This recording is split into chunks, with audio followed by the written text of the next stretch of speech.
Welcome, everyone.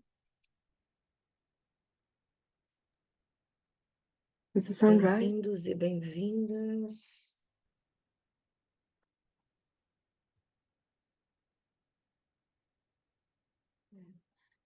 Hello, everybody. Olá a todos e todas.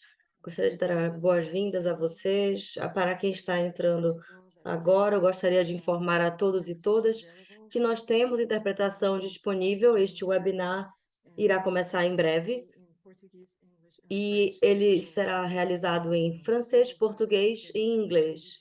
E nós temos interpretação para cada um desses idiomas.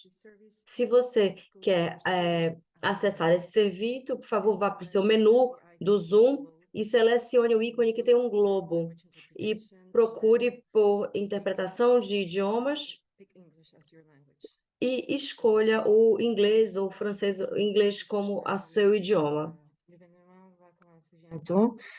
Et veuillez noter que le webinaire va se dérouler en français, en anglais et portugais. Donc, on va avoir des services d'interprétation dans les trois langues. Donc, pour configurer le service, veuillez vous rendre dans le menu Zoom. Et si vous êtes sur un ordinateur, il faut sélectionner l'icône du globe qui est localisé un peu à la droite au centre, indépendant de votre écran. Et si vous êtes plutôt sur une tablette ou un smartphone, sélectionnez l'icône plus ou bien les trois points. Et sélectionnez ensuite Language Interpretation et Français dans le menu qui s'affiche. For those of you who are connecting with a smartphone or a tablet, please select the icon plus or the three dots, and then look for language interpretation and then click on English in the menu that will appear.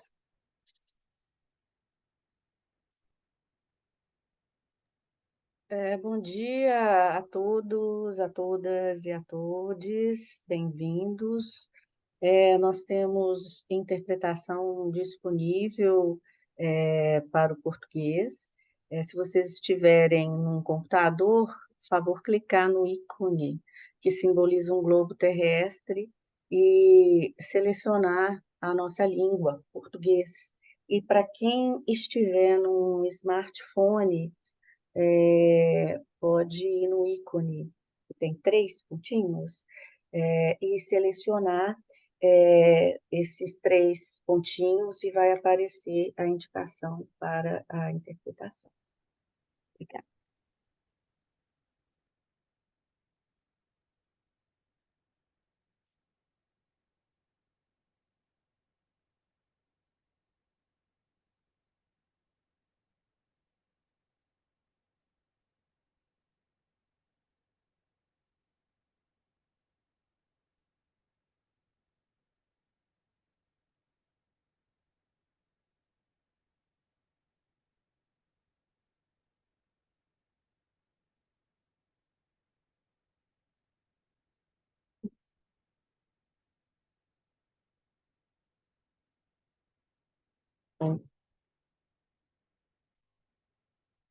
Again,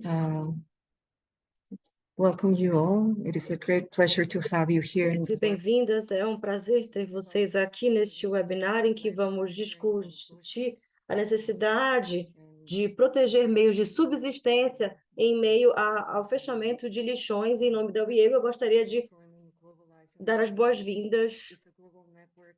A WIEGO é uma rede global que foca no trabalho informal, especialmente de mulheres, para que elas tenham a sua subsistência garantida. Enquanto a gente se arruma para começar, eu gostaria de compartilhar com vocês algumas regras da casa.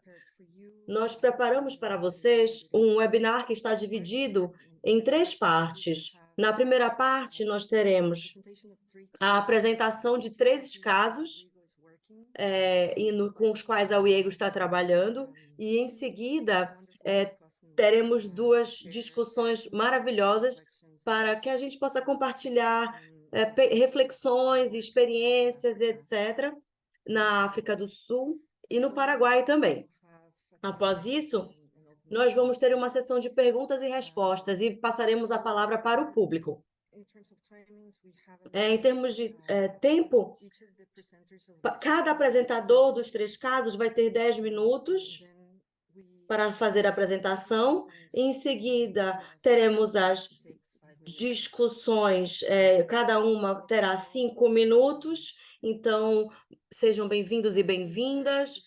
Antes de começarmos, eu gostaria de dizer que é um prazer para mim apresentar para vocês a doutora Sônia Dias, que é especialista na questão de resíduos sólidos da UIEGO. Ela trabalha com ações, pesquisa, advocacy e políticas. Por favor, doutora Sônia Dias, ela vai preparar aqui o terreno para as discussões de hoje e, em seguida, ela vai passar a palavra para Lúcia Fernandes Nascimento, que é catadora e líder de uma cooperativa afiliada à Centco do MNCR, e que ela também trabalhava no lixão, como catadora no lixão de Brasília. E ela vai apresentar logo após a doutora Sônia Dias. Muito obrigada. Você tem a palavra, doutora Dias. Muito obrigada, Olga. Eu estou muito satisfeita de ter vocês aqui para que nós possamos discutir um pouco dessa questão extremamente importante. Eu só gostaria de preparar o terreno com muita rapidez. Eu acho que é muito importante para nós termos consciência de que a questão do destino final dos resíduos sólidos é um problema durante décadas. E isso porque é por conta do impacto ambiental, também por conta da questão ambiental e também pela dimensão de direitos humanos. De um lado, nós temos condições deploráveis de trabalhadores, tanto formais quanto informais, eles estão expostos nesses lixões a céu aberto, eles estão expostos a diversas doenças, e os lixões a céu aberto, eles não são aterros sanitários tratados. Essa é a diferença. Por outro lado, temos as questões ambientais ligadas à destinação não preparada do resíduo sólido. Tem a questão da emissão de gases de efeito estufa, por exemplo. Apenas falando de um caso das implicações ambientais dos lixões a céu aberto, e é um problema mesmo, essa contribuição cerca de 5% das emissões globais de gases de efeito estufa vem desses lixões a céu aberto. Então, se isso for a questão, isso também há contribuição para a mudança climática, e isso ainda é maior. Então, por exemplo, a queima de resíduos sólidos é equivalente a 2 a 3% das emissões.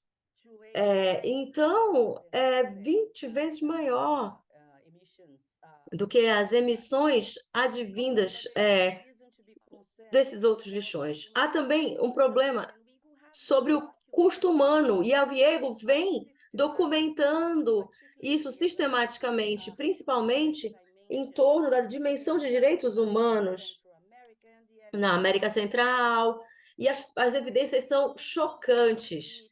E há também algo que nós deveremos considerar, e eu estou falando do destino final do resíduo sólido, é o papel ambiental dos catadores e catadoras. Nos últimos 10, 15 anos, tem evidências que indicam a importância do papel das pessoas catadoras na reciclagem, e quando eles pegam os recicláveis que seriam, de outra forma, lançados em lixões a céu aberto. A estimativa é que pessoas catadoras coletem 58% do plástico que é jogado fora. Então, há evidências de que pessoas catadoras em diferentes geografias que a gente tem trabalhado lindo, as pessoas catadoras contribuem para a mitigação da emissão de gases de efeito estufa. E há também uma tendência de terminar né, esse lixão a céu aberto e também a queima dos resíduos a céu aberto. Isso acontece muito, sem considerar o aspecto de que meios de subsistência estão sendo negligenciados. Quando a gente vê, rapidamente, quando a gente iniciou a questão do manejo de resíduo sólido, naquela virada do século XIX para o XX, tanto na Europa quanto nos Estados Unidos, a gente viu que o resíduo sólido ficou extremamente ligado à saúde pública. E quando um sistema de manejo sólido municipal foram criados, houve uma quebra na subsistência, nos meios de subsistência das pessoas catadoras. Então, existem razões para que a gente se preocupe por conta desses processos de formalização de baixo para cima em relação ao manejo do resíduo sólido. Até hoje, é o que está acontecendo no mundo, desde aquela época. Então, existem perguntas que nós precisamos responder e tratar, não apenas neste webinário, mas é algo que nós temos que estudar. Como a mudança climática e as preocupações ambientais estão ligadas aos meios de subsistência no fechamento de lixões a céu aberto. O que acontece com a geografia e em campo do trabalho, onde a UIEGO está trabalhando? Isso é uma das coisas que nos preocupa muito, que nos preocupam muito. E hoje, aqui neste evento, a gente espera tratar do que está ocorrendo nessas 3 geografias: Brasília, no Brasil, Accra e em Dakar. Então, eu vou passar agora para a apresentação de Brasília. Se eu puder estar aqui. Então, eu vou dar a vocês um pouco de histórico a respeito do lixão estrutural em Brasília. Este lixão estava alocado próximo ao Parque Nacional, perto da bacia de um rio muito importante que fornece água para Brasília. E esse lixão estrutural era o segundo maior lixão a céu aberto do mundo, segundo o Atlas dos Resíduos Sólidos. E ele funcionava desde os anos 1960, recebendo principalmente resíduos domiciliares, comerciais. Ao longo dos anos, uma vila de 40 mil habitantes foi criada em torno desse lixão a céu aberto. E também era onde muitos catadores e lixões, onde eles estavam morando. E também... Próximo slide. Então, próximo slide. Aqui, nessa linha do tempo, vocês podem ver brevemente, resumidamente, como o processo desse fechamento do lixão ocorreu. O sistema judiciário brasileiro pediu que o governo de Brasília fechasse o lixão. Aí o governo anunciou esse fechamento, mas nunca realizou. Em 2015, o Ministério Público do Meio Ambiente fez o governo pagar uma multa. Então, o governo de Brasília decidiu fechar. Mas isso não envolveu as pessoas catadoras. O que ocorreu foi realizar um primeiro diagnóstico sobre a situação e descobriram a situação do lixão e descobriram 27 problemas. E 17 agências governamentais foram lixadas como tendo algum papel a desempenhar nessa tarefa de fechar o lixão com a integração das pessoas catadoras. Então, foi criado um plano de emergência para lidar com as questões urgentes e o governo foi atrás de pesquisadores da Universidade de Brasília para realizar um estudo epidemiológico para melhor acessar a situação das pessoas catadoras nesses lixões e da comunidade no entorno. E também para criar um plano sobre como o governo iria lidar com a questão ocupacional, educacional e econômicas ligadas à integração das pessoas catadoras. Então, em 2015, um decreto foi assinado e o governo criou um grupo de trabalho, uma secretaria, reunindo 17 agências governamentais listadas no diagnóstico, e eles tinham esse grupo de trabalho com o objetivo de melhorar o manejo para um controle maior, para criar um aterro sanitário, ou seja, uma nova área que seria um aterro sanitário que seria construída, e para elaborar um plano para ajudar as pessoas catadoras a migrar para locais adequados e para formar organizações que possibilitariam o governo de contratá-los como prestadores de serviço. Então, esse trabalho se iniciou, o governo também convidou organizações como a UIEGO, a ISVA e algumas instituições brasileiras renomadas da questão sanitária para formar um comitê de monitoramento para supervisionar esse processo e assegurar que as medidas ambientais e sociais fossem tomadas. Em 2017, o governo inaugurou um aterro sanitário e ia fechar o lixão estrutural. Mas, ao pedido da UIEGO e do Comitê de Monitoramento, o governo decidiu esperar mais um ano para que desse mais tempo para que as pessoas trabalhadoras se adaptassem às novas medidas e terem as cooperativas trabalhando em seus próprios espaços. Então, em 2018, janeiro de 2018, o lixão estrutural foi finalmente fechado, as pessoas trabalhadoras passaram a trabalhar em cooperativas, os que decidiram trabalhar em cooperativas, e os resíduos começou a ser descartado no aterro sanitário controlado. Então, aqui eu vou falar agora das plataformas participativas que asseguraram a inclusão das pessoas catadoras. Então, houve trabalhadores mais organizados em cooperativas, então o governo criou um comitê para a inclusão de pessoas catadoras, que também incluíram pessoas trabalhadoras autônomas, não organizadas, e esse grupo de trabalho de transição criado dentro do governo trabalhou sob 3 plataformas. As trabalhadoras poderiam influenciar a criação de políticas em torno desse lixão. Ao mesmo tempo que o processo teve seus conflitos, claro, como eu mostrei para vocês, houve muitas plataformas de participação.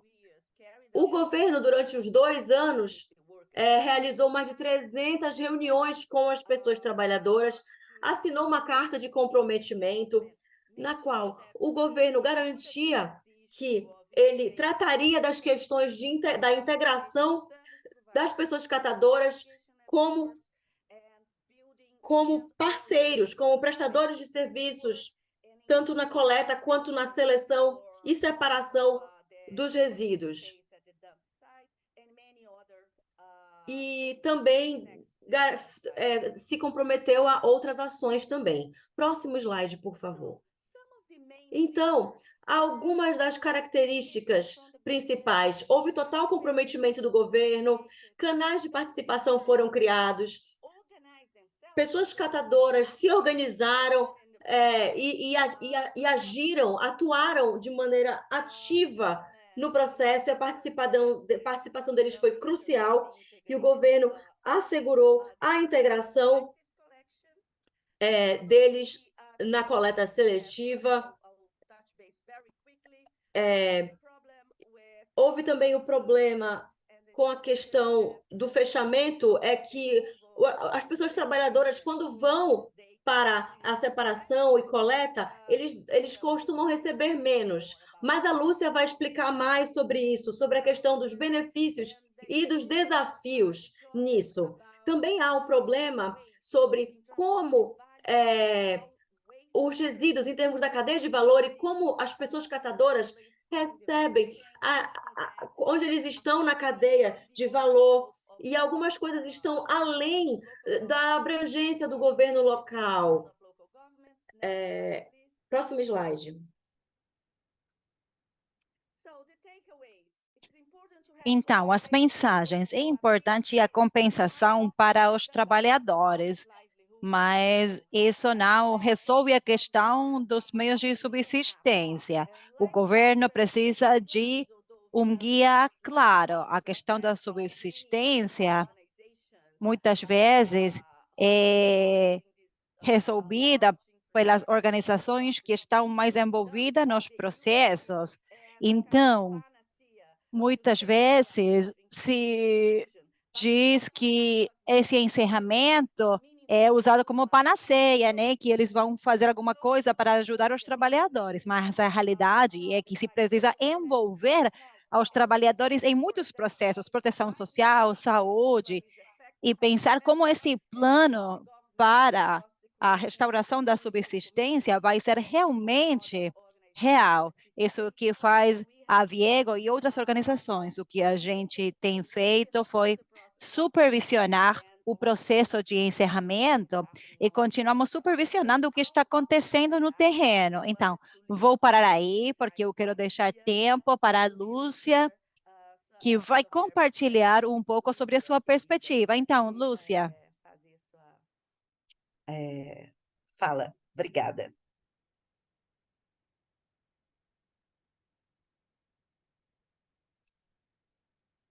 Seu microfone tem que abrir, Lúcia. Okay. Bom dia, vocês estão me ouvindo? Sim, Olá. Lúcia.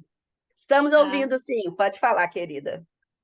Tá. Meu nome é Lúcia, tenho 48 anos e trabalhei no lixão da Estrutural por quase 20 anos. E, assim, a nossa mudança, né, o que que mudou, o que que impactou na nossa saída, né, do lixão? Como a Sônia falou bem claro, né, a renda foi muito difícil para a gente no momento, né, porque lá a gente ganhava bem, a gente não tinha dignidade, mas a gente ganhava o suficiente para se sustentar, né? Então, isso foi um impacto muito grande que causou para a gente na saída. Mas os benefícios também, né, para a gente foi essencial também. A gente teve várias reuniões, teve palestras, né? Foi criado um CISC nacional no Distrito Federal, onde envolveram várias secretarias, e nessas secretarias também os catadores também tiveram assento, né? Nessas cadeiras também. Então, foram vários catadores que participaram da transição do fechamento do lixão, né, da Estrutural, que foi o maior lixão da América Latina. Claro que não foi fácil, né, porque a gente nunca acreditou no fechamento do lixão. Tivemos mais ou menos de 2017 até no começo de 2018, que foi dia 20 de janeiro, né, o fechamento mesmo, o encerramento do lixão, que isso foi uma data que jamais a gente vai esquecer, né, que ficou nas memórias, né, de quem realmente trabalhou, né, lá dentro. E quando o lixão se fechou, as cooperativas já tinham saído, né, de dentro do lixão. Algumas cooperativas foram para local definitivo e algumas foram para galpões alugados, esses galpões e tudo curteado pelo governo. Água, luz, aluguel. Então, a gente ficou nesse galpão durante 9 meses, no galpão alugado, e depois a gente foi para o galpão definitivo, que foi o próprio governo que construiu esse galpão, e aí fomos 3 cooperativas, né? E, assim, a maior dificuldade foi porque a gente não trabalhava organizado. Nós tínhamos cooperativa, tínhamos CNPJ, mas no lixão cada um trabalhava por si, né? A gente não tinha essa organização. E com a nossa saída do lixão, a gente foi obrigado a trabalhar, né? Sendo dividido tudo em partes iguais, tendo regra, horário de entrada, horário de saída. e tendo que compartilhar também o mesmo espaço com mais duas cooperativas, né? Então, eram 3 CNPJ trabalhando no mesmo local. A renda foi uma coisa que a gente nunca esqueceu. O primeiro pagamento dos cooperados dentro de um galpão foi R$ 73, com 9 dias trabalhados. Isso a gente saiu do lixão com 92 catadores, e quando foi no dia do rateio, que deu R$ 73, muitos catadores saíram, né? Que veio 92, mas quando eles viram o valor, né, a maioria deles saíram e foram viver de outras rendas, né? Mas isso veio benefício. O que mudou nas nossas vidas? Veio os benefícios. Que eu trabalhei no lixão há quase 20 anos, mas a gente não tinha, né, a segurança do INSS pago, a gente não tinha a segurança do trabalho, né, do local onde a gente trabalha até hoje, né? Então, isso foi muito importante para a gente.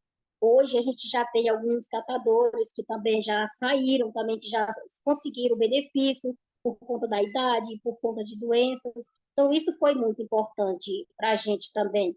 E o governo, né, teve vários cursos, a gente participou para a saída do lixão, teve uma contrapartida, que foi um benefício também, que o governo pagou durante 6 meses para esses catadores poder complementar a renda deles, né, que era muito baixa. Então, a gente participou de vários cursos para a gente se qualificar, né, como cooperativa organizada. E o maior impacto também foi os contratos, né? Que as cooperativas que saíram de dentro do lixão, todas elas saíram com um contrato. Umas saíram com contrato de triagem, outras com um contrato da coleta seletiva. Hoje eu não falei, mas eu represento 2 CNPJ, os 2 CNPJ, todos dois têm contrato diretamente com o GDF, um de coleta e um de triagem, né? Então, a gente já saiu também com essa garantia. Hoje, todo o material vendido, todas as toneladas, a gente recebe, né, o governo paga. Hoje ficamos recebendo durante 5 anos R$ 304. Hoje a gente está recebendo R$ 401 por tonelada, né, triada. E esse valor garante, né, o INSS, garante as dívidas da cooperativa, os impostos, a diretoria, isso hoje a gente recebe por conta das toneladas. E o material hoje vendido é dividido para todos os catadores. A nossa renda hoje, por conta da cadeia, né, das indústrias, que o material caiu demais da conta, o preço. Hoje, os catadores não conseguem receber nem o salário mínimo, hoje eles não conseguem receber. Mas se a gente for juntar, né, com os benefícios do INSS pago que eles têm hoje, daria em média de um salário mínimo. Claro que isso não é a renda hoje suficiente para catador nenhum sobreviver, mas só assim a forma da gente estar trabalhando em galpões organizados, em um local digno, a saúde também. Hoje a gente tem vários programas de saúde da mulher, a gente tem vários empreendimentos também, tem vários cursos hoje que os catadores participam, catadores muitos voltaram a estudar também. Isso foi muito importante para a gente também.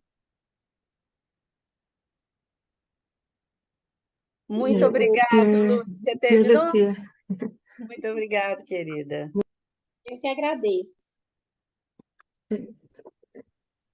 Thank you very much to Dr. Diaz and Lucia for this. Muito obrigada a Lúcia e a doutora Sônia pelas apresentações. E agora vamos passar para os outros palestrantes. Vamos ter o Dr. Augusto Bompa, que é pesquisador e diretor de pesquisa da Universidade de Cape Coast, que trabalha muito de perto com os catadores e catadoras de Accra.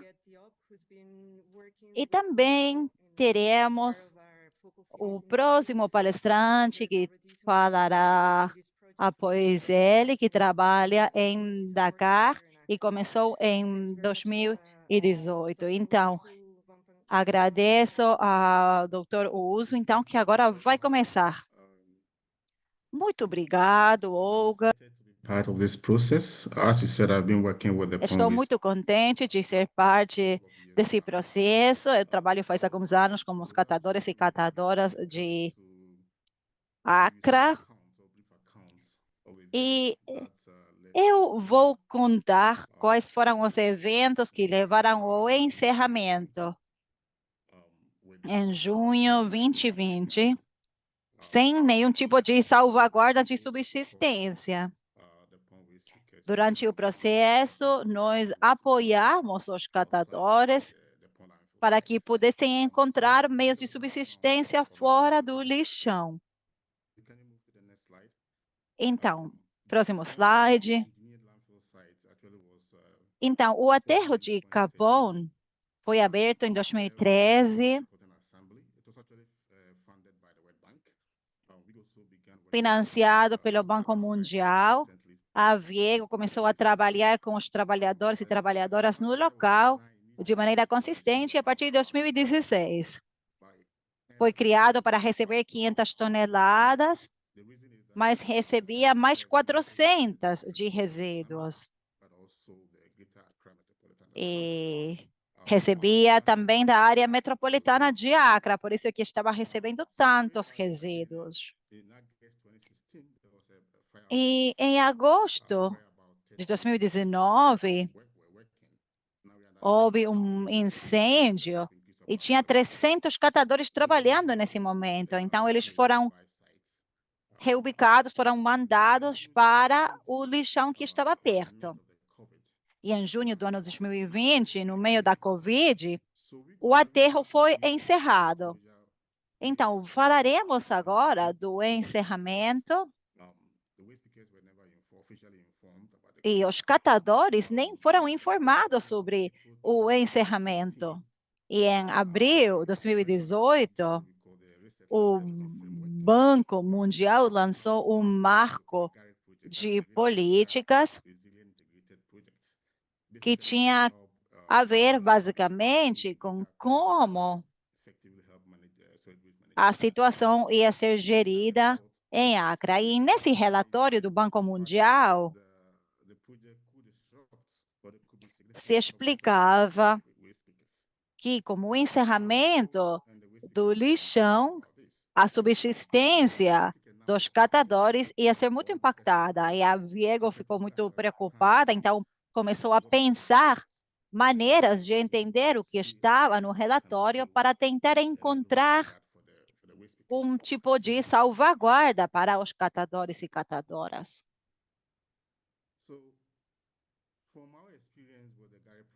Então, a nossa experiência como projeto Gariede fez que a gente trabalhasse como um consultor do Banco Mundial. Em 2019, a gente marcou uma reunião com o consultor do Banco Mundial, junto com ONGs e os catadores, e a gente se encontrou no Ministério de Moradia para entender como era que ia acontecer esse projeto. E eles disseram nesse momento, os funcionários, que o encerramento do aterro de Capón não estava na mesa nesse momento e que ia ser financiado pelo governo de Gana. E nós, nesse momento, sentimos que era o momento de explicar a falta de consulta e de salvaguardas para os catadores. Então, nesse momento, o que a gente fez foi, no dia 23 de setembro de 2020, a gente falou com o Banco Mundial para insistir como o encerramento realmente ia impactar a subsistência dos catadores. E o banco negou o seu envolvimento nisso. Dessa maneira, eles continuavam negando o seu envolvimento. E falavam que o site de Capón ficava fora do projeto Gariede. Nesse momento, nós mandamos cartas para explicar a nossa preocupação sobre o encerramento e a necessidade de meios de subsistência e salvaguarda para eles.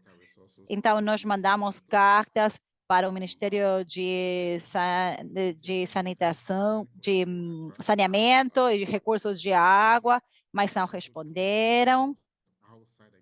E o banco sempre falou que o encerramento ficava fora do escopo do projeto Gariede. Então, eles não considerariam. Então, nós pedimos uma atualização sobre os documentos do projeto Garid, mas eles não mandaram nada porque diziam que se precisava de autorização oficial para mandar essa informação. Actually covers the landfill, the decommission of the pond landfill. E dessa maneira, o encerramento ia continuar. Doutor, você tem 3 minutos. Tá. Então, basicamente, aí tem 2 imagens. Aí tem o lixão que estavam ocupando os catadores nesse momento.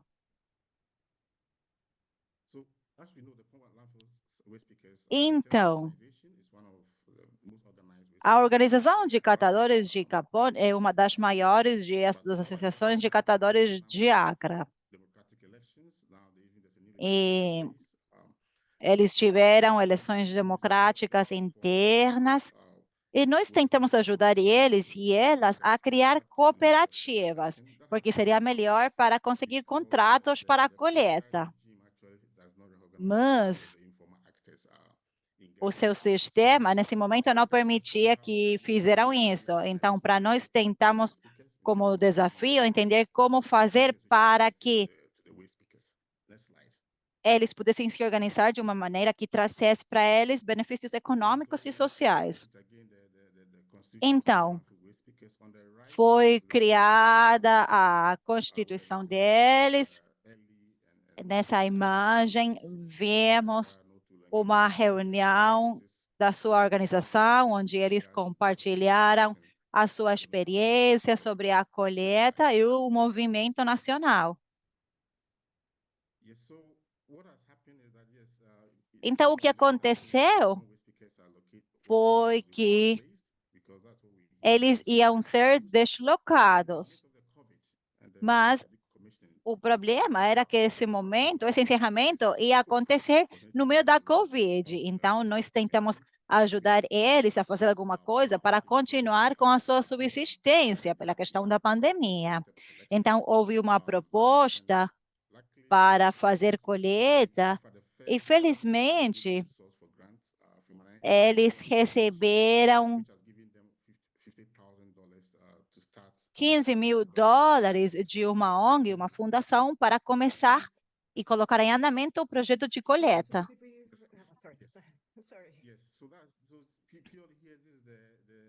Então, essa é a cooperativa que conseguiram criar, receberam os documentos de operação.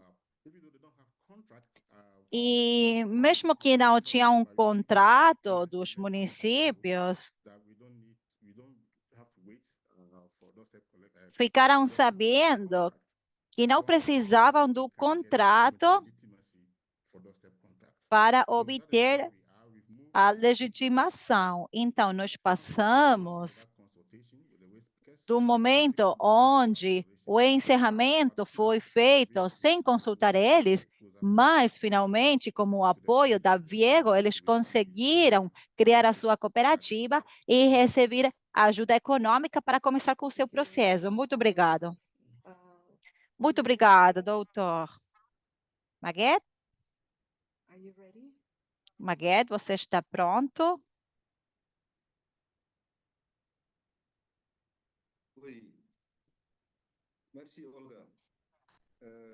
Estou pronto, muito obrigado, Olga. E eu agradeço a oportunidade de compartilhar com os colegas e outras organizações nesse assunto, que é realmente um assunto global. Esse tema, esse assunto também tem muitas formas e criou muitas dificuldades para os trabalhadores e trabalhadoras. Para dar uma ideia sobre o título que temos aqui, o suporte às organizações de catadores nas suas estratégias para integrar novos modelos mais modernos de sistemas de gerenciamento de resíduos. Então, isso foi o que a gente fez em Dakar. Então, como lembrete, o projeto de encerramento dos lixões começou em 2019. Isso foi ao mesmo tempo que acontecia a redução de lixo, de resíduos em cidades da costa do Senegal. Então, isso aí nos deu tempo para criar treinamentos e um sistema de organização que permitisse aos catadores e catadoras alcançar um nível de liderazgo, de liderança. Isso foi muito importante para as outras atividades. Donc, je vais essayer de faire un petit résumé Então, eu vou tentar fazer um pequeno registro dessa problemática. Vou apresentar um histórico desse lixão e o projeto em si, que tem um impacto negativo nas pessoas catadoras, e a pesquisa e a busca por alternativas aos meios de subsistência que nós consideramos como respostas com diversos elementos para ajudarem as pessoas catadoras a continuarem a realizar o seu trabalho naquela situação negativa para eles. E o quarto tratará de demandas e iniciativas das pessoas catadoras, porque eles conseguiram desenvolver muitas estratégias que os ajudaram em seu trabalho e os ajudaram a fazer com que as autoridades lhes ouvissem. Próximo slide, por favor. Então, o histórico de Mbus. Ele era um lixão que existia em um outro local, mas que foi mudado para um novo local em 1972. Então, Mbus é o nome de um lago que ainda está lá, mas agora o lixão agora tem o aterro tem o nome desse rio. Em 1980, houve uma séria crise agrícola e muitas pessoas migraram para Dakar. E lá encontraram trabalho como pessoas catadoras. E em 94, Bok Diom nasceu enquanto uma organização de pessoas catadoras. Porque naquela época havia muito estigma em relação às pessoas catadoras, e elas precisavam se organizar para lidar com aquele estigma, para conversar com seus parceiros e com os governos também. Próximo slide.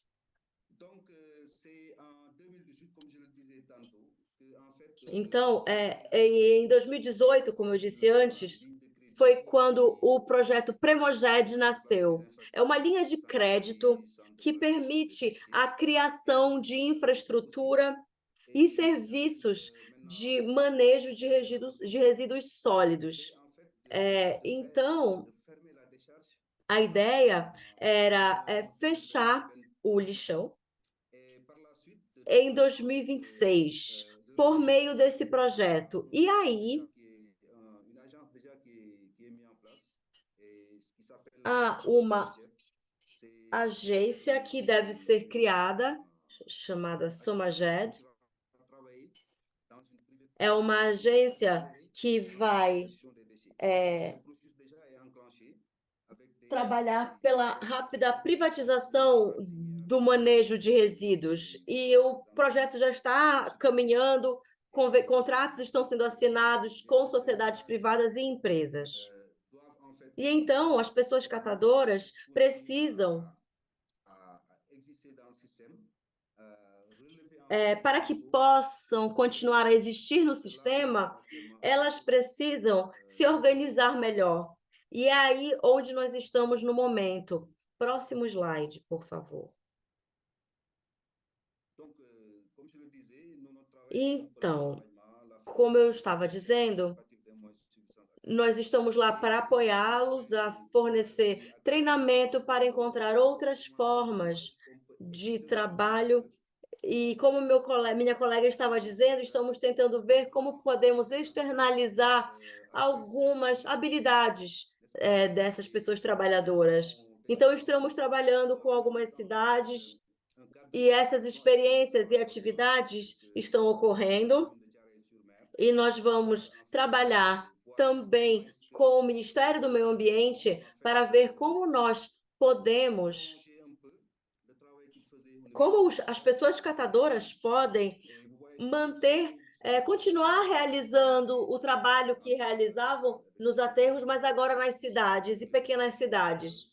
Aqui vocês veem nas fotos alguns registros do que nós fizemos com as comunidades locais, quando as pessoas catadoras foram lá, para conscientizar as pessoas e para discutir sobre o projeto. Próximo slide, por favor. Voilà, là aussi, c'est toujours dans le cadre de la recherche de moyens de subsistance. On essaie en fait de donner d'autres compétences. Aqui, como vocês podem ver, nós são atividades em que tentamos desenvolver outras habilidades para que eles tenham outros meios de subsistência. Vocês têm aqui as pessoas trabalhadoras transformando, tratando de cereais, tem também trabalhos com organizações, e nós conseguimos, por meio desse trabalho, treinar 5 mulheres no setor de sopa para serem cozinheiras. Em outras fotos, vocês veem outras atividades sendo realizadas e treinamentos. Por exemplo, eles estavam realizando treinamento em uma cidade pequena. É uma cidade, é uma região muito poluída, uma área muito poluída por conta das fábricas que tem lá. E as pessoas catadoras estão realmente trabalhando, estão conscientizando a população, conscientizando essas comunidades locais para tentar superar esse desafio. Isso também pode criar uma alternativa para novos meios de subsistência. Próximo slide. Bom, en fait, ça c'est vraiment là où se trouve aqui les récupérateurs par rapport au projet de fermeture de la décharge. A situação atual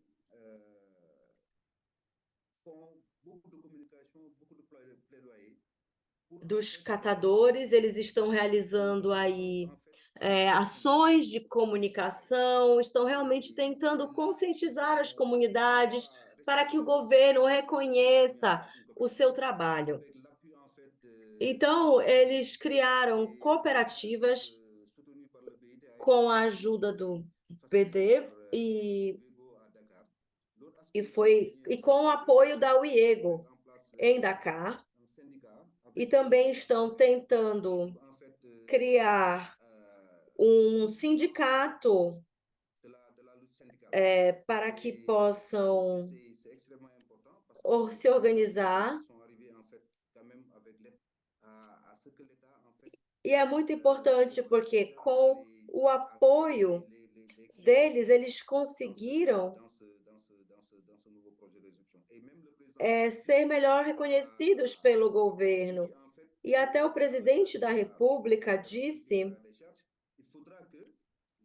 que com o fechamento desse aterro, as pessoas catadoras terão de ser integradas nesse processo e que devem ser auxiliados. E como eu disse, tem uma empresa criada pelo Estado que vai trabalhar com a privatização do processo de manejo de resíduos, e as pessoas catadoras estão exigindo que sejam integrados nessa discussão, recebendo contratos dessa companhia. E agora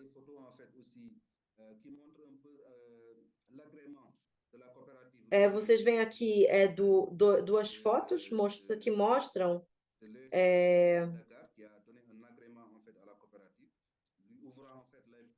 que mostram que as pessoas catadoras conseguiram assinar um contrato e receberam financiamento do governo, assim como material e equipamento. E aqui vocês veem uma reunião de pessoas catadoras. Próximo slide, por favor.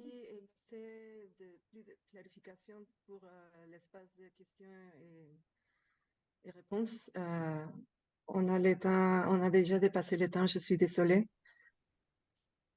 Nós vamos ter depois uma sessão de perguntas e respostas. Infelizmente, a gente não tem mais tempo. Sinto muito, eu tentei resumir, mas é muito difícil resumir. Então, assim, para resumir, nós estamos realmente tentando trabalhar para conscientizar as pessoas e também para aproveitar os padrões internacionais, como, por exemplo, o Tratado sobre Plástico. Muito obrigada. Eu sei que eu não tenho muito tempo, mas, por favor, se vocês tiverem perguntas, fiquem à vontade. Muito obrigada pela excelente apresentação, mostrando diferentes tipos, diferentes formas de lidar com o fechamento dos lixões. Nós temos aqui a doutora Jennifer, que é especialista em luta por justiça social e em igualdade. Ela é professora associada University of New Mexico da Universidade do Novo México e também uma pesquisadora que investiga como melhorar os sistemas de manejo de resíduos em Assunção, no Paraguai, enquanto melhorar as condições de trabalho das pessoas catadoras. Também temos a doutora Melanie, que é da Universidade de Joanesburgo, na África do Sul. Entre outras coisas, ela facilitou o processo multipartido para melhorar, para criar as diretrizes de resíduos sólidos na África do Sul. Ela é a principal autora das diretrizes. Ela também liderou o sistema de registro da África do Sul. Doutora Tucker, doutora Sampson, com base em suas experiências na África do Sul e no Paraguai, nós gostaríamos de perguntar e pedir os seus pensamentos e ideias sobre como lidar com a questão dos meios de subsistência e as questões ambientais no enfechamento de lixões, e como vocês podem tratar um pouco mais de qual é o papel das instituições internacionais, qual é o papel dos governos e que tipo de estratégias os movimentos devem adotar para tal ações. Primeiro, vamos começar com a doutora Tucker. O tempo está um pouco limitado, cada uma tem 5 minutos somente. Muito obrigada. Olá, muito obrigada. É incrível estar aqui, muito obrigada pela introdução. Antes de eu falar da minha pesquisa, que busca proteger os meios de subsistência enquanto melhora sistemas de manejo de resíduos sólidos, eu estou realizando pesquisas no Paraguai desde 2005. Eu gostaria de refletir, com base nas conversas e apresentações, que nós sabemos muito sobre o que funciona na proteção de meios de subsistência em momentos de transição, como fechamentos de lixões, só que é muito difícil, porque a gente precisa a participação das pessoas trabalhadoras em locais de participação, a gente precisa de meios de compensação dos trabalhadores, isso precisa dos atores, do apoio dos atores da sociedade civil e dos governos, e também precisamos, ajuda muito termos um ambiente político propício, como a gente viu no caso de Brasília. Eu gostaria de enfatizar que a gente tem pensado muito na base epistemológica do que a gente deve e consegue fazer. E eu acho que a gente deve muito às pessoas catadoras, a esses trabalhadores. E eu vou colocar no chat um artigo do qual eu fui coautora. E sura que a gente use o arcabouço da reparação e não da formalização, quando a gente pensa em incluir e integrar pessoas catadoras nesses sistemas. Eu estou envolvida em uma pesquisa que perguntam como proteger meios de subsistência no Paraguai na hora de melhorar a infraestrutura urbana.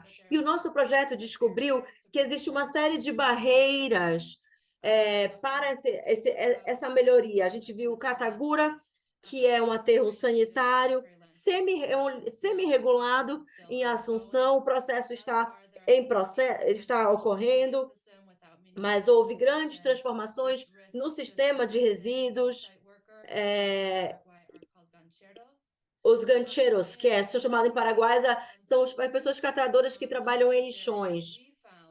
E a fonte dessas barreiras são as presunções dos legisladores e suas práticas também. E eu vou focar só em uma, por conta do tempo, que eu acho que é muito importante, que é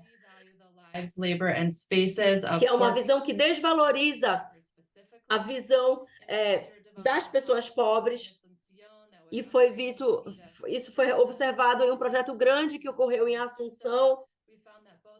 Nós descobrimos que tanto o PNUD e outras organizações identificaram as culturas organizativas das pessoas catadoras como sendo uma barreira para a reforma. Eu vou dar um pouco de histórico. Os gancheros lá no Paraguai são muito organizados há muitos anos.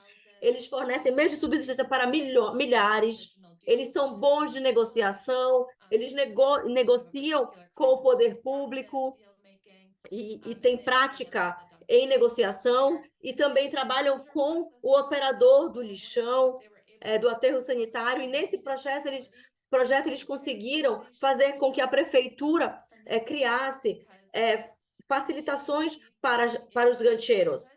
Isso é bom porque realizou um trabalho forte em bairros pobres. Eles querem tirar os lixões e também remover essas comunidades carentes do entorno. E as condições são difíceis.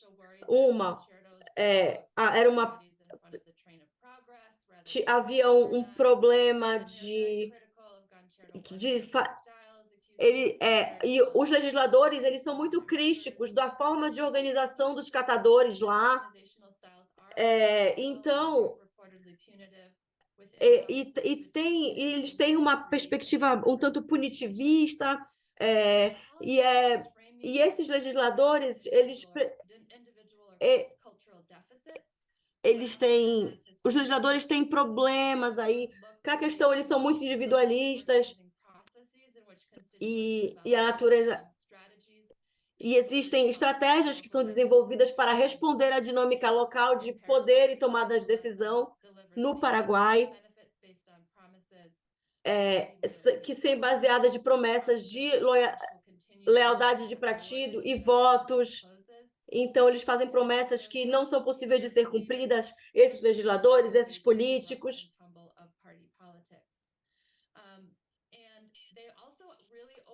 Eles também não prestaram. Então, casos de sucesso de integração dos trabalhadores informais necessitam de muito investimento de apoiadores externos, como pesquisadores e ONGs. Esses apoiadores externos têm que confiar na capacidade das pessoas trabalhadoras informais de se defender.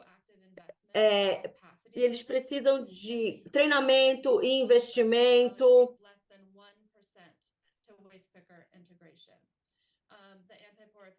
Então, isso pode ser ligado a outros problemas e barreiras, como não prestar atenção na diversidade dos processos de pessoas catadoras, por exemplo, apoiar somente cooperativas, ou seja, excluindo os trabalhadores autônomos, e privatizar os resíduos em vez de proteger o acesso desses trabalhadores aos resíduos.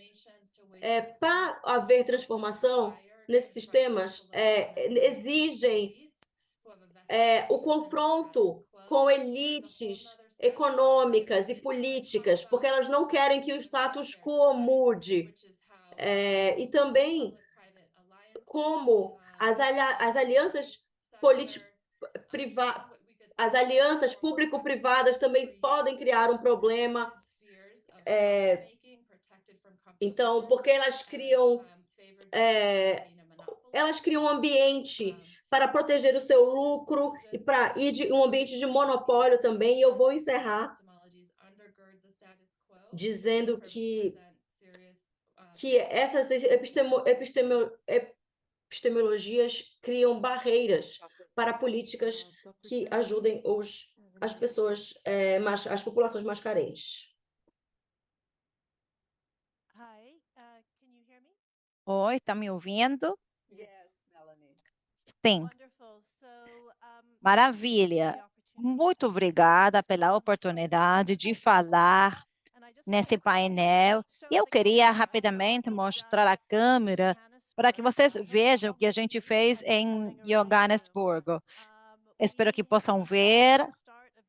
Antes do começo desse webinar, a gente fez um workshop com trabalhadores do aterro para ver as suas dúvidas, as suas demandas e preocupações. Porque nós sabíamos, desculpa que estou me mexendo muito, nós sabíamos que esse webinar ia abordar muitos dos temas que eles estão lidando aqui. Então, eu agradeço por tudo que foi compartilhado. E falando um pouco dessas experiências, eu acho que, pegando o que mostraram as 3 apresentações, temos que falar da importância de ter políticas e plataformas e acordos de integração. E no Brasil, como isso já estava pelas décadas de trabalho e de organização, quando chegou o momento do fechamento, do encerramento, já tinham políticas e princípios em andamento que permitiu aos companheiros e companheiras do Brasil alcançar esses acordos tão maravilhosos. Então, eu acho que é muito bom, especialmente em termos da quantidade de reuniões que estavam sendo feitas. E para nós é tão difícil marcar reuniões com os representantes do governo. Ao mesmo tempo, em Accra, na Gana, é uma luta, né? Porque as estruturas e os processos institucionais não estavam. Então, aí vemos como o encerramento do lixão levou à organização dos trabalhadores e trabalhadoras. Então, é um processo dialético e temos que trabalhar com os contatos que temos. E agora, para passar a experiência da África do Sul, eu acho que cabe salientar que os trabalhadores e trabalhadoras na África do Sul e o trabalho que eles fazem, essa aí é uma continuação do capitalismo racial e de gênero, que aconteceu lá por causa da desumanização e exploração dos trabalhadores mineiros, ou da mineração. E quando nós vemos o trabalho que está sendo feito agora mesmo, é uma circunstância muito semelhante. E os trabalhadores recebiam salários muito baixos. A indústria da mineração paga salários muito, muito baixos na África do Sul e na maioria dos países do mundo também. Então, o trabalho dos trabalhadores negros com salários tão baixos foi a base da economia de reciclagem. Então, nesse contexto histórico, os trabalhadores começaram a se organizar e a fazer as demandas para lançar a sua luta. Então, ao analisarmos a maneira que a integração dos catadores e catadoras foi entendida antes de que a organização de trabalhadores começasse a se integrar, eu diria que a integração foi por vários motivos. Primeiro, o seu trabalho, que era visto só como uma atividade marginal e não como um trabalho importante. Também como era que seu conhecimento era apagado, não era importante, mas nós sabemos que eles são os especialistas, que são as únicas pessoas que sabem como pegar o material reciclável dos resíduos no contexto pós-colonial. Também havia uma questão onde era apagado o sistema que eles criavam. Eram os catadores, pobres, trabalhando sozinhos, e os municípios precisavam criar programas, consultando com eles e fazendo o que nós pensamos que a integração deveria ser. Porém, na África do Sul,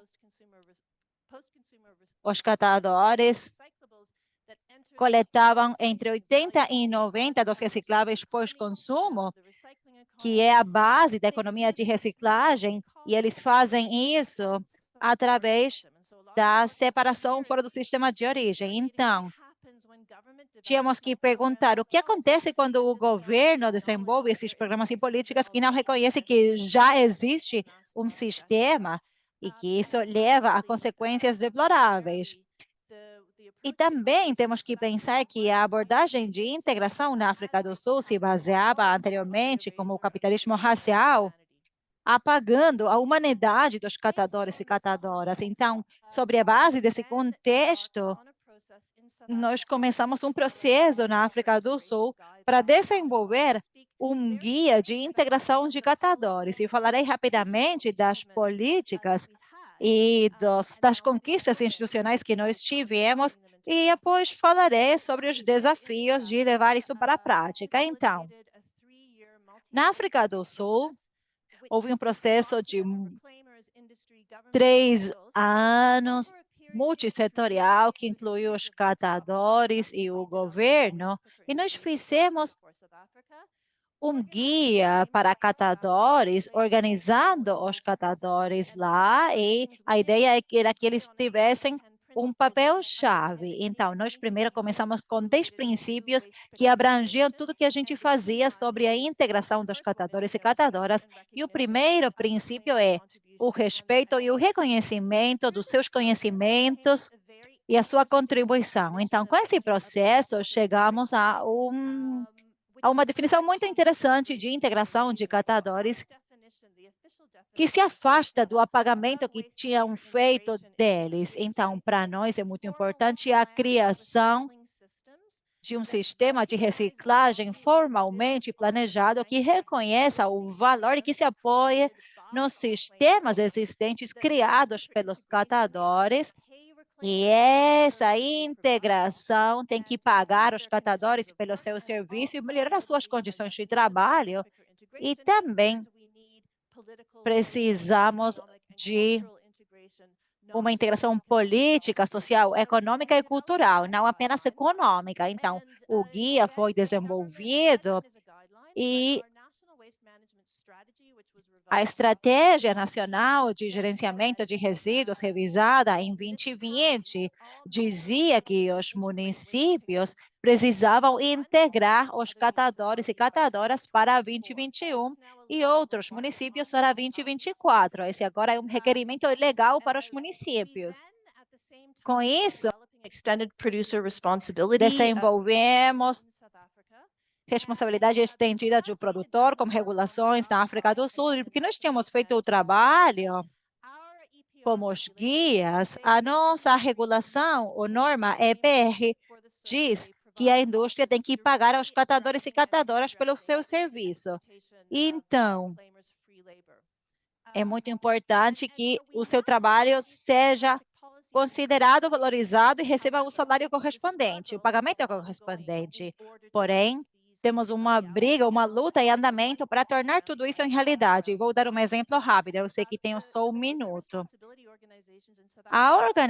Organizações de responsabilidade dos produtores, durante o último ano, tinham a responsabilidade de pagar aos catadores e catadoras. E nós estávamos fazendo demandas para que tivessem um sistema em andamento para pagar aqueles catadores e catadoras que já estavam registrados.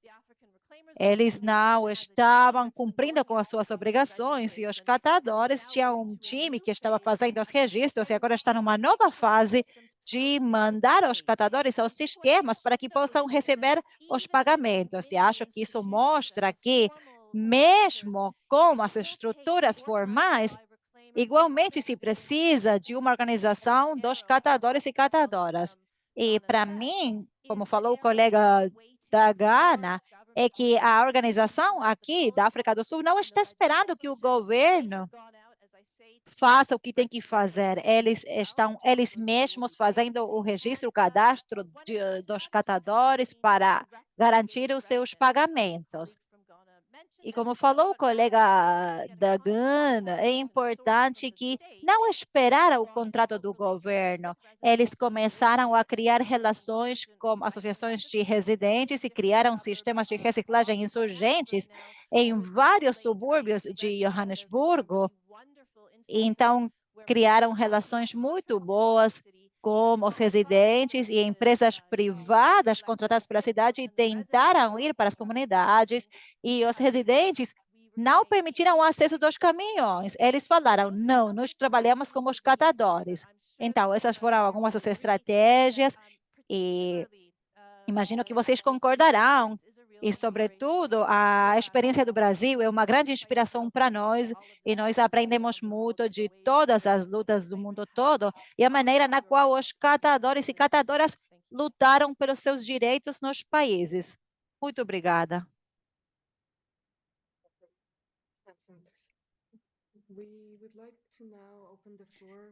Agora vamos fazer a sessão de perguntas e respostas. Então, se vocês têm alguma pergunta, alguma dúvida, me avisam.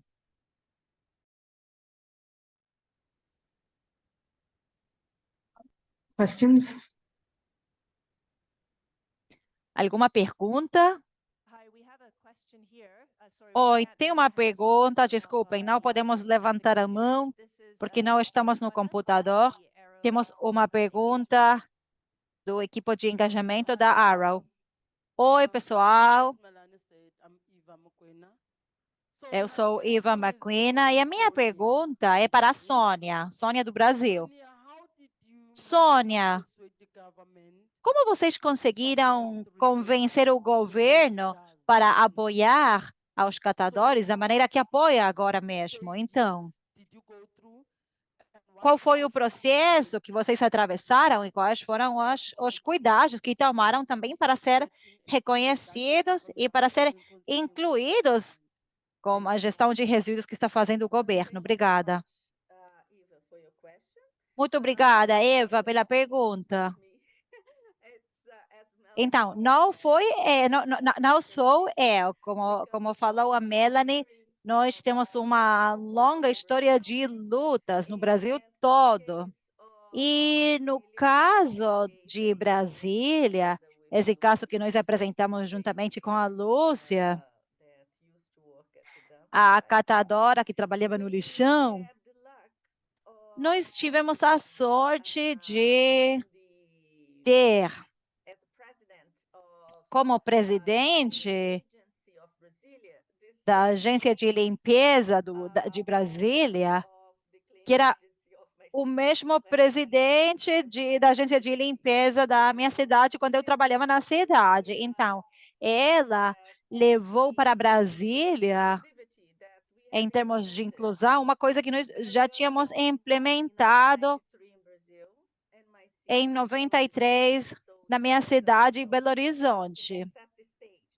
Então, isso foi para preparar o terreno. Então, tinha uma equipe no governo que realmente respondia aos trabalhadores.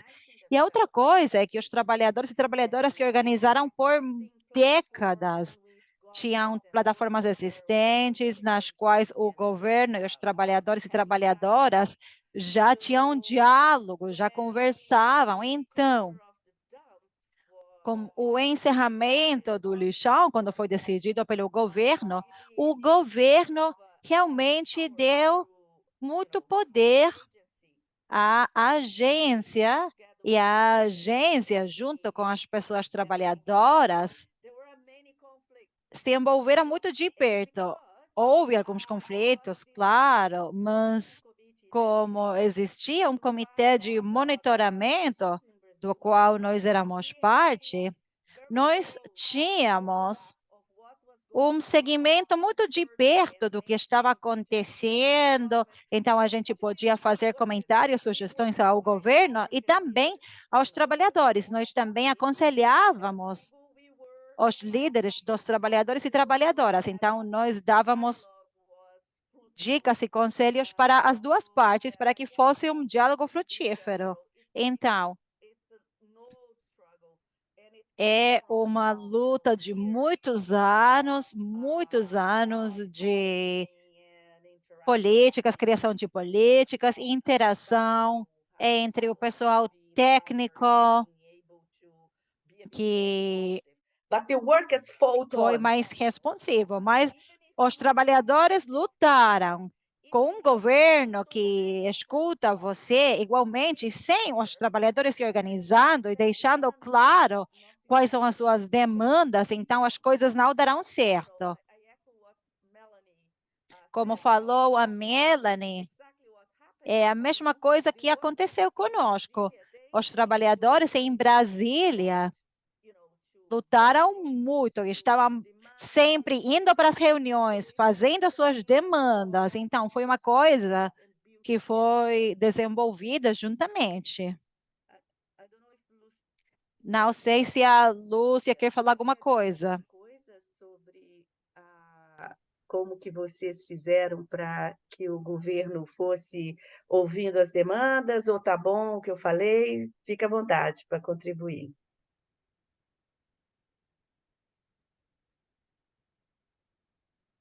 Ok.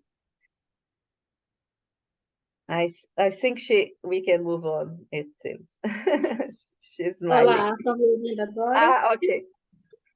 Ah, tá. Estamos te ouvindo, querida. Pode falar. Como a Soninha falou, né, não foi muito fácil, não foi flores também, não. Tivemos muitas manifestações, tivemos muito conflito também com o governo, né, para a gente chegar até aqui.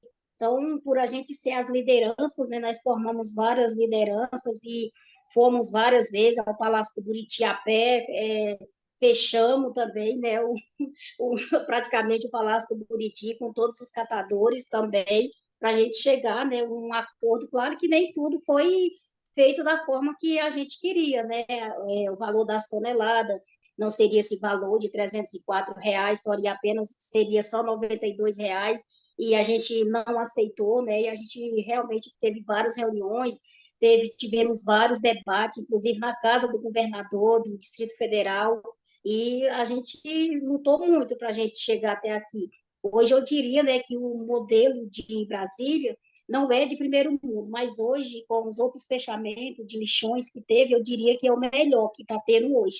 Os contratos também que a gente tem hoje, para a gente hoje não está sendo os melhores, né, por conta da renda, mas em torno de Brasil, né, a nível nacional, hoje é o valor maior também, hoje também é no Distrito Federal, né? E hoje, assim, as cooperativas passaram a ser reconhecidas, na verdade, com o fechamento do lixão, né? Porque lá a gente trabalhava, a gente tinha um CNPJ, mas, como eu já tinha falado no começo, todo mundo trabalhava individual, né?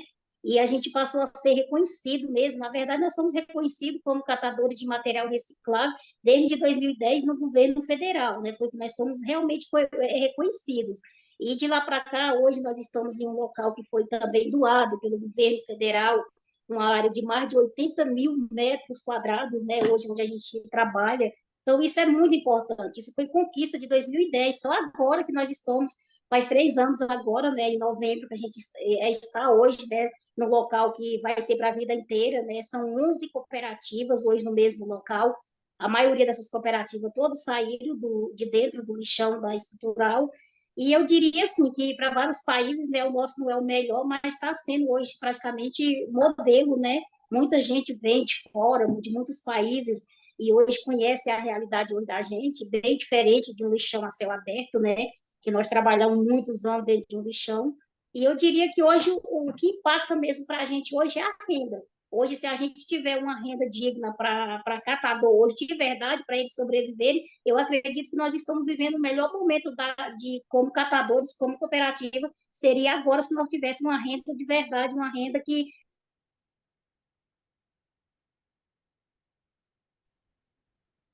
Eu acho que I think she lost the connection.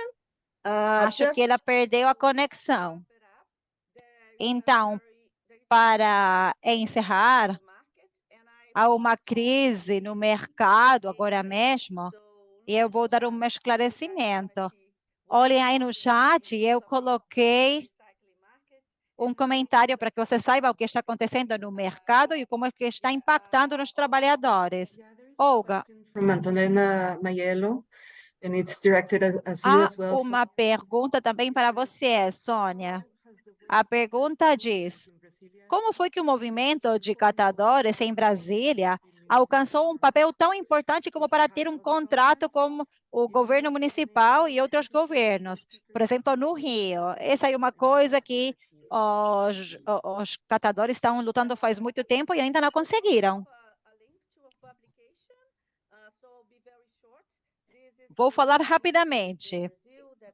É uma longa história no Brasil, que começou nos anos 80 e começou com as primeiras cooperativas que foram criadas. Com a ajuda de uma plataforma chamada o Fórum de Resíduos Sólidos, que foi apoiado pela Unicef. As pessoas catadoras obtiveram grande visibilidade e muitas políticas foram criadas dentro desse guarda-chuva aí, em níveis locais e nacionais, em cidades diferentes. Rio de Janeiro é um local que é muito complicado por conta da cultura política, o tráfico de drogas também. Eu vou colocar um link aqui em que vocês podem ter mais explicações sobre como nós conseguimos, não é perfeito, mas nós conseguimos certo reconhecimento para as pessoas trabalhadoras como catadoras. Obrigada. Charles?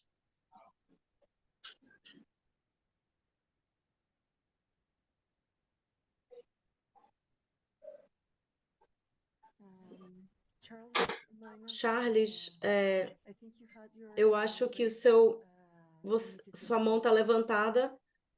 Você tem a palavra. Muito obrigada. O meu nome é Charles Maina. Eu estou localizado no Quênia. Eu trabalho com o Tia Fund. Também trabalho com as pessoas catadoras aqui. E a minha observação aqui no Quênia é que o fechamento de lixões, às vezes, mesmo quando não é abrupto, é muito sistemático, no sentido de que a prefeitura, as autoridades governamentais buscam fazer isso de forma organizada. Minha pergunta é para Melanie e seu trabalho com a Aro, porque é um problema não só em Gana, nem em Joanesburgo, mas também é o caso aqui em Nairobi. Existe algo, eu estou pensando aqui, pensando no futuro, haveria uma possibilidade de uma abordagem regional para alguns desses fechamentos que nós estamos vendo e também sobre o aumento da privatização do setor de manejo de resíduos.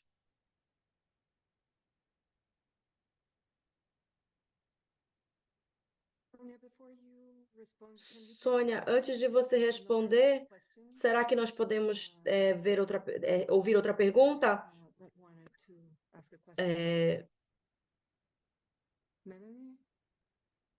Melanie?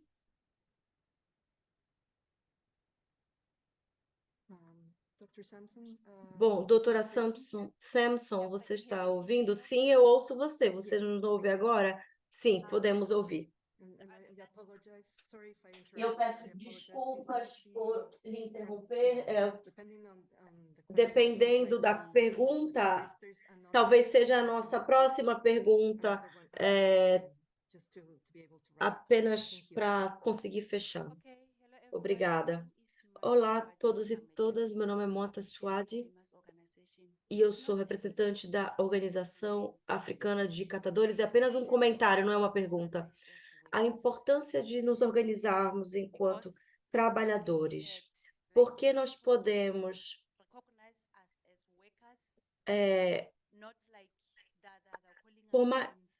estão nos chamando nomes, não nos reconhecem como trabalhadores, então eu ouvi muito sobre o Brasil e o que eu ouvi sobre o Brasil me encorajou muito. Então eu acho que o meu espírito, eu fiquei mais animada de ver tudo o que os trabalhadores brasileiros conseguiram atingir. Muito obrigada.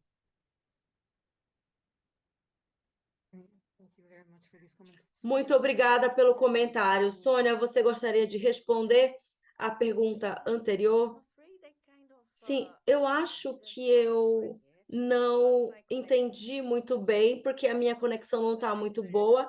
Eu vi que foi direcionada a Melanie. Então, por favor, se você puder repetir, se foi direcionada a mim.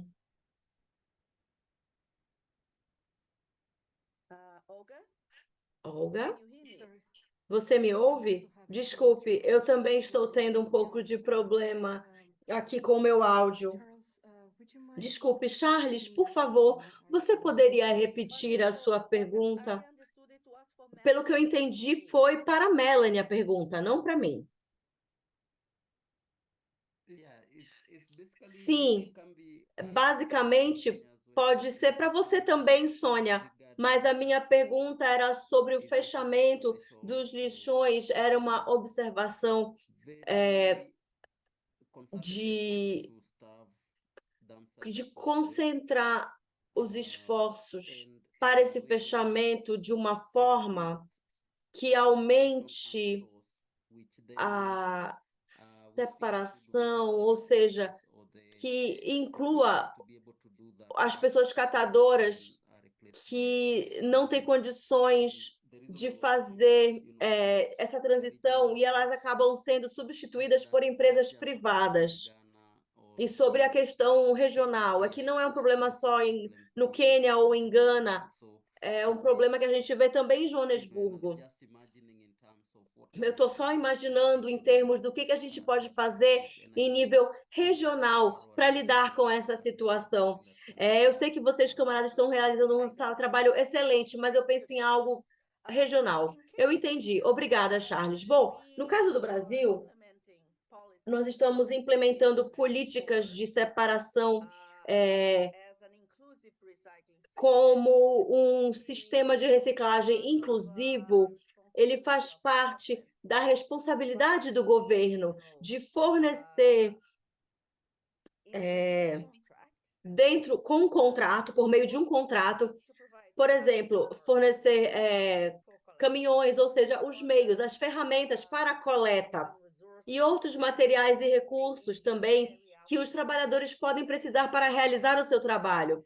Mas eu entendo o que você quer dizer e eu acho que é uma questão chave, porque quando vocês estavam implementando, não como parte de uma política municipal, isso pode ser um problema para os trabalhadores, porque também, mesmo dentro de um contrato com o governo, mas o contrato não é bem escrito, não bem redigido, de forma que o valor do contrato pago à cooperativa possa cobrir todos os custos dos trabalhadores que realizam o serviço, isso é problemático. Então, você falou muito bem, trabalhadores cooperados aqui no Brasil têm trabalhado por assinarem melhores contratos, e para isso eles têm o apoio de uma equipe técnica que pode apoiá-los na hora dizer o que precisa, o que é necessário para implantar a questão da separação e da coleta, quais os reais custos dessas atividades para que eles busquem e obtenham contratos melhores junto às cidades e municipalidades que vão pagar pelo serviço que eles prestam. É isso.